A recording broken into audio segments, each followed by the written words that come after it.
17 বছর পর প্রত্যাবর্তন করতে যাচ্ছেন তারেক রহমান। ইতিমধ্যেই লন্ডন থেকে নিজ মাতৃভূমির উদ্দেশ্যে রওনা করেছেন তিনি। আগামীকাল ঠিক 11টা নাগাদ হজরত শাহজালাল আন্তর্জাতিক বিমানবন্দরে এসে পৌঁছাবেন তিনি।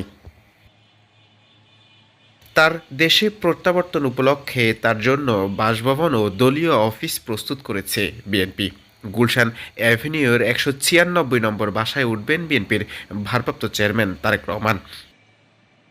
এই বাসার পাশেই ভাড়া করা বাসায় ফিরোজায় থাকেন বিএনপির চেয়ারপারসন বেগম খালেদা জিয়া।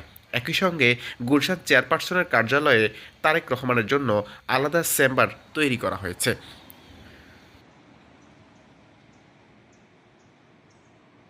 এছাড়া গুলশানে আরেকটি বাসা ভাড়া দেওয়া হয়েছে, যেখান থেকে ত্রয়োদশ জাতীয় সংসদ নির্বাচনের যাবতীয় কার্যক্রম পরিচালনা করবেন তিনি।